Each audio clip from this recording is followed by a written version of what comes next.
इल्मुल आदात में दौलत से रिलेटेड, फाइनेंसिस से रिलेटेड और ज़हानत से रिलेटेड और इसी तरह स्पिरिचुअलिटी, अच्छे कैरेक्टर से रिलेटेड मखसूस अदद क्या होते हैं। 1, 3 और 9 ये गुड मॉरल कैरेक्टर का नंबर है by behaviour. Good moral character से मुराद क्या है कि सामने वाला पर्सन मुस्लिम ना भी हो, उसकी आदतों में शामिल है ठीक रहना, उसकी आदतों में शामिल है ख़राब बातों से, गुनाहों से, गंदगी से दूर रहना, उसकी आदत का हिस्सा है ये।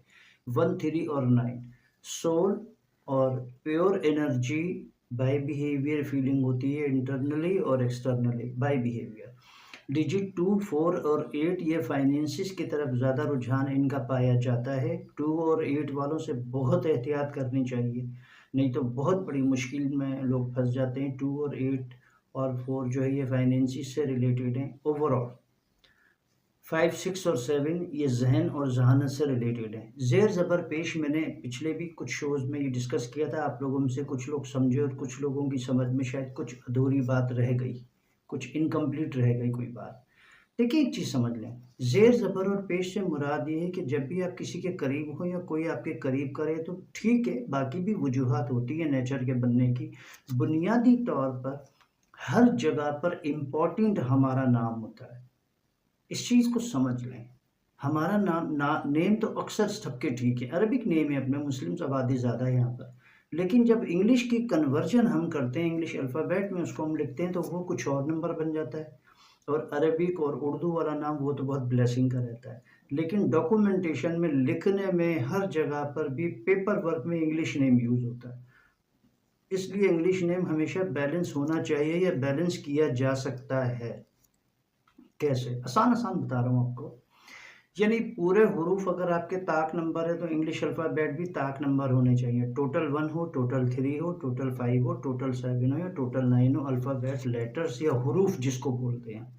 जिस तरह नौरीन एक नाम है तो इसमें नून, वाव, रे, ये साकिन और नून साकिन, तो ये 5 यानी इसमें लेटर्स हो गए, 5 हुरूफ हो गए। इसी तरह अब कोशिश की जाए कि जब इसका पूरा डिजिट यदि ये तो इनकम्प्लीट नेम है, पूरा नेम जो भी हो, इसी तरह जो हुरूफ जितने बनते हों वो अदद भी वही होने चाहिए या उससे उससे मिलते जुलते होने चाहिए। और इंग्लिश अल्फ़ाबेट्स तो ख़ास तौर पर हमेशा बैलेंस होना चाहिए आपके बर्थ नंबर से।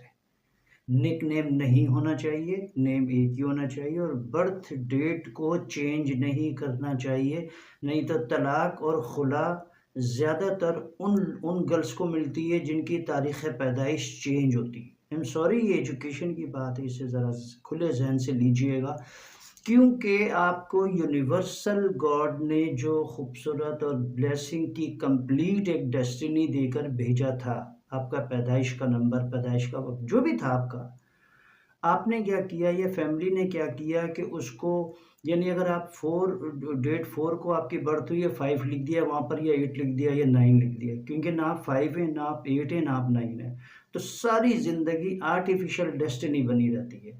उस आर्टिफिशियल डेस्टिनी को कभी भी बैलेंस नहीं किया जा सकता।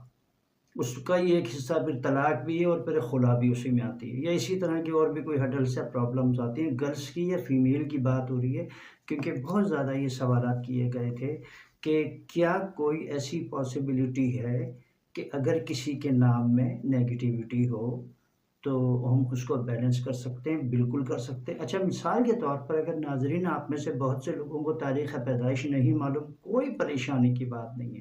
देखें, हम अपनी पैदाइश के वक़्त को ना चेंज कर सकते हैं, ना तब्दील किया जा सकता है और तब्दील करना भी नहीं चाहिए। और अगर किसी को याद नहीं है, कोई बात नहीं। इंग्लिश जो हमारा नेम है, वो हमेशा बैलेंस अल्फ़ाबेट, डिजिट और लेटर्स में होना चाहिए, क्योंकि लिखने में वही काम आता है। हर जगह लिखने में हम सिग्नेचर जिसको कहते हैं, दस्तखत, वो ठीक है तो बाकी मामलात भी ठीक हैं। हर्डल्स, परेशानियाँ, प्रॉब्लम्स, तकालीफ फिर भी आती हैं। Balance sheet, coverage, cover up, restoration, prevention, protection, ये भी इक्वालिटी के साथ चलनी चाहिए डेस्टिनी में। हर्डल्स तो कभी भी आ जाती हैं, कोई मिसाल के तौर पर सैलाब अगर आ गया तो पूरी आबादी को तकलीफ़ होगी ना, या ज़लज़ला कहीं आ गया तो भी पूरी आबादी को तकलीफ़ होगी, तो उसमें आप अकेले तो नहीं होते। लेकिन अगर आपके नेम के अल्फ़ाबेट्स में बैलेंस डिजिट्स होते हैं, मिसाल के तौर पर डिजिट 1 उसमें ज़्यादा हो, डिजिट 3 उसमें ज़्यादा हो, डिजिट 4 उसमें ज़्यादा हो, डिजिट 5 उसमें ज़्यादा हो, डिजिट 9 उसमें ज़्यादा हो। तो ये प्रोटेक्टिव, प्रिवेंटिव और ये बहुत रेस्टोरेशन वाले अल्फ़ाबेट और लेटर्स होते हैं। तकलीफ़ को बहुत जल्दी कवरेज मिल जाती है इन अल्फ़ाबेट्स के ज़रिए, ठीक है। मुख्तसरन आपसे डिस्कशन हो गई है इल्मुल आदाब के हवाले से। अच्छा, इसमें 1-2 और पॉइंट्स हैं, थोड़ा सा नोट कीजिएगा। इंग्लिश तारीख़ पैदाइश नहीं चेंज करनी चाहिए। अगर आप में से कुछ लोगों को नहीं मालूम, कोई मसला नहीं है। आपके अरबी का नाम, उर्दू वाला नेम जो होता है, अरबिक नेम, अपने नेम ज़्यादातर अरबी हैं, उर्दू वाला नाम है जो अपना हुरूफ वाला है, उसके मुताबिक मिलती-जुलती इंग्लिश स्पेलिंग कंप्लीट नेम की होनी चाहिए।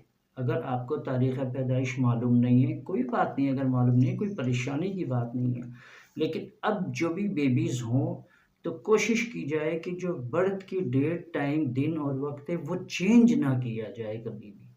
क्योंकि जो डेस्टिनी यूनिवर्स ने बनाकर आपको भेजी होती है, आप उसे अगर चेंज कर देंगे या आर्टिफ़िशियल उसे बना देंगे, तो आपने एक इंसान को आर्टिफ़िशियल पूरा बना दिया, मस्नूई उसको बना दिया। अब वो जो भी उसने काम करना है, वो उसकी पोज़ीशन और जगह ही नहीं होती सारी ज़िंदगी। उसी का एक हिस्सा तलाक और खुला भी उसी में आती है। तो ये बुनियादी पॉइंट है। और मिसाल के तौर पर अगर किसी की तारीख़ पैदाइश बिल्कुल ठीक है और किसी का नाम अदद नंबर बिल्कुल ठीक है, फिर भी उसका घर ख़राब हो जाता है या खुला मिल जाती है, लड़की ले लेती है या तलाक हो जाती है, तो फिर उसका सेकंड जो मेंबर है ना, उसकी डिटेल आप देखेंगे तो उसके नाम अदद नंबर में मसला होगा।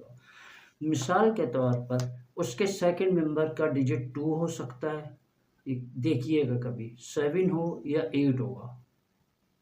ये पॉसिबल ही नहीं है कि अगर ये डिजिट ना हो और फिर कोई ऐसा इवेंट हो।